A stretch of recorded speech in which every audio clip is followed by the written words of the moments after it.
নমস্কার বন্ধুরা, কেমন আছো সবাই? আমার ডেলি ব্লগে তোমাদের অনেক স্বাগত জানাই। আজকের ব্লগটি অবশ্য বাড়ি থেকে স্টার্ট করছি না, আজকের ব্লগটি স্টার্ট করছি রাস্তার মাঝখান থেকে।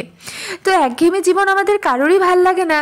একটুখানি মনে হয় যে সপ্তাহের একটা দিন অন্তত ঘরের বাইরে গিয়ে কিছুটা সময় কাটাই। যদিও আমার কিন্তু একঘেয়েমি জীবন একদমই নয়, কারণ আমার বরমশাই মানে তোমাদের দাদাভাই কিন্তু নিজেও ঘুরতে ভালোবাসে, তার সাথে আমাদের ঘোরাতেও। তাই সপ্তাহে একদিন কেন ও ছুটি ছাটা পেলেই বলে চলো একটুখানি ঘুরে আসি। তো সেই উদ্দেশ্যে একটুখানি বাইরে যাওয়া আজকে। তো দেখো আমি হাঁটতে হাঁটতে অনেকটাই চলে এসেছি। তো এটা হচ্ছে আমাদের মেলাবুড়ি মন্দির। তো মেলাবুড়ি মন্দিরটা তোমাদের সাথে কোনোদিন দর্শন করাইনি, মা মেলাবুড়িকে। তো চলো আজকে একটুখানি দর্শন করো তোমরা। তো এই হচ্ছে আমাদের মা মেলাবুড়ি, খুব জাগ্রতা মা, সবাই মাকে নমস্কার করো। তো মাকে সবাইকে প্রণাম করো, সবাই মা যেন ভালো থাকে সুস্থ থাকে। তো তারপরে আমরা টোটো করে দেখো যাচ্ছি। তো তোমাদের কি বলছিলাম যে একঘেয়েমি জীবন আমাদের কারোরই ভালো লাগে না। তো সেই উদ্দেশ্যেই সন্ধেবেলায় একটুখানি বেরোনো আর কি। যদিও ঈশানের তো এক্সাম চলছে, কিন্তু অনেকটা দিন ছুটি আছে, তাই ভাবলাম যখন বেরোচ্ছি তখন একটা ছোট্ট কাজও রয়েছে, তো কাজটাও করা যেতে পারে, তার সাথে একটুখানি ঘোরাও যেতে পারে। তো সেই উদ্দেশ্যে একটুখানি দেখো যাওয়া ঘোরা আর কি।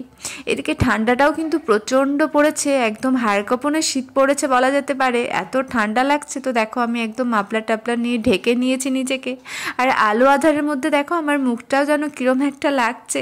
তো কিছুটা কাজ সেরেই আমরা চলে এসেছি এখন ক্যালকাটা সুইটসে। মানে খাওয়া দাওয়া তো করতেই পারে, কারণ ঘোরার সঙ্গে খাওয়া দাওয়ার কিন্তু একটা সুন্দর সম্পর্ক থাকে সবসময়, সেটা আমি সবসময় তোমাদের সাথে বলে থাকি। তো একটু ছোটোখাটো কিচ্ছু খাওয়া যাক আমার মনে হলো, তো তাই জন্য দেখো চলে এলাম এখানে।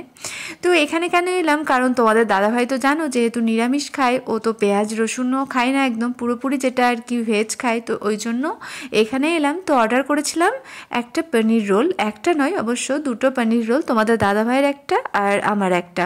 আর ঈশানবাবু পনির রোল অতটা ভালোবাসে না, তাই জন্য ঈশানবাবুর জন্য অর্ডার করা হয়েছিল মশালা ধোসা। তো ঈশানবাবুর মশালা ধোসাটাও দেখো চলে এসেছে। ও এই মশালা ধোসাটা অনেক ভালো খায়, খুব ভালো লাগে খেতে। তো ওর মশালা ধোসাটা আসার পরেই আমি আমার খাবারটা দেখো স্টার্ট করে ফেলেছি, কারণ ছেলেকে ছাড়া কি খাবার স্টার্ট করা যায় বলো। তো পনির রোলটা কিন্তু অসম্ভব সুন্দর ছিল বন্ধুরা খেতে, পুরোপুরি নিরামিষ, পেঁয়াজ রসুনও কিন্তু ছিল না, তাও খেতে এতটা ভালো হয়েছিল। সত্যি পেঁয়াজ রসুন ছাড়াও কিন্তু অনেক রান্না অনেক খাবার আমাদের অনেক ভালো লাগে। তো সত্যি খুব ভালো লাগছিল একদম শীতকালে, মানে শীতের সন্ধ্যায় এরম গরম গরম পনির রোল সত্যি অসাধারণ লাগছিল বন্ধুরা, খুব টেস্টি লাগছিল। তো তারপরে মিষ্টি না খেলে হয় বলো, তো রসগোল্লা আর তার সাথে পান্তুয়া অর্ডার করে দিলাম। তো দেখো এখন পান্তুয়াটা খাচ্ছি, আর আমার পছন্দের মিষ্টি চামচ দিয়ে খাবো। এ বাবা, এটা কি হয়? মিষ্টিকে কখনো চামচ দিয়ে খাওয়া যায় বলো? আবার তো একদম চামচ দিয়ে খেয়ে পোষায় না, ওই জন্য চামচটা আমি রেখে দিয়ে হাত দিয়ে রীতিমতো খেতে শুরু করেছিলাম। তো মিষ্টিটা খাওয়া হয়ে গেছে, এদিকে ঈশানবাবুরও দেখো খাওয়া হয়ে গেছে। তো তারপর আমরা একটুখানি ঘোরার পরে এখন বাড়ির দিকে ফিরছি। তো আজকের সন্ধ্যাটা তো আমাদের অনেক ভালো কেটেছে, তার সাথে আশা রাখবো আমার ভিডিওর সাথে তোমাদের সন্ধ্যাটা অনেকটা ভালো কাটলো। তো চলো আজকের মতো টাটা, সবাই ভালো থেকো সুস্থ থেকো। আর অবশ্যই কিন্তু ভিডিওটি ভালো লাগলে একটি লাইক করে যেও, কমেন্ট শেয়ার করো। যারা ফেসবুকে দেখছো তারা আমার ফেসবুক প্রোফাইল বা পেজটিকে ফলো করে দিও, আর যারা ইউটিউবে দেখছো তারা ইউটিউব চ্যানেলটাকে কিন্তু আমার সাবস্ক্রাইব করে দিও। আর অবশ্যই তোমাদের রশনিদিকে কিন্তু অনেকখানি ভালোবাসা দিও। তো টাটা, আবার দেখা হচ্ছে নেক্সট ভিডিওর সাথে।